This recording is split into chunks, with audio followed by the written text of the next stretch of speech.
Right, today guys, what we're going to be doing is installing this.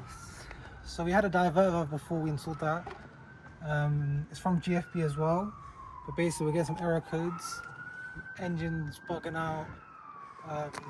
Yeah, so we're gonna look at the engine codes in a minute, but yeah, we're gonna install this, play the codes and see how it runs. So first, this comes pre-packaged already, so if you see like this, yeah, it's got the adapter and it's this whole thing just already built. So if you look at the last video we had to install this and take it apart and whatnot. But yeah, so what we're going to do is uninstall that. Let's just uninstall it. It's a bit hot, but that's what it is. Just do like a little clip. Right, so now we've got this uninstalled. This is what we got. Yeah, it's falls apart. Clock. We got this uninstalled now, so it all just fell apart really.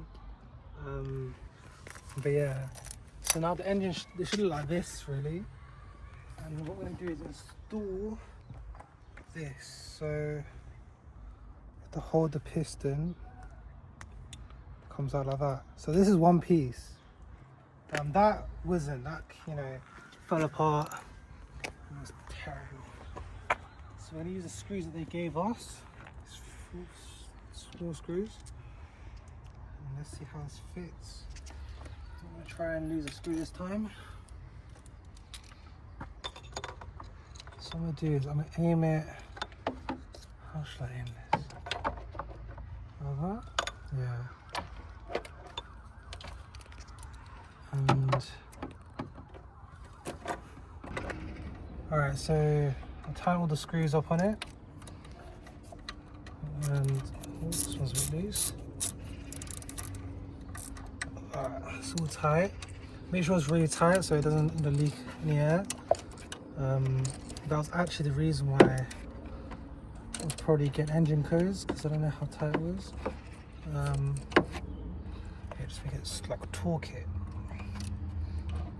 Yeah. That's it.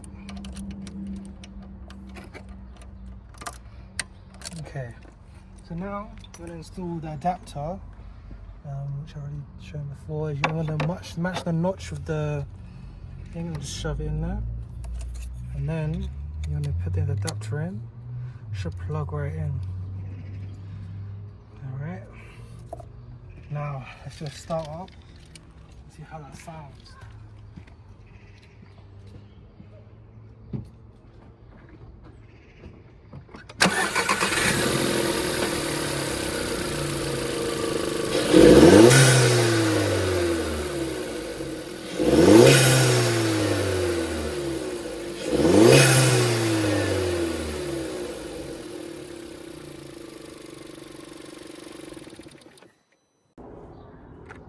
So now we've done it, it's all installed, got the diverter valve in, cleared the codes, so no engine codes.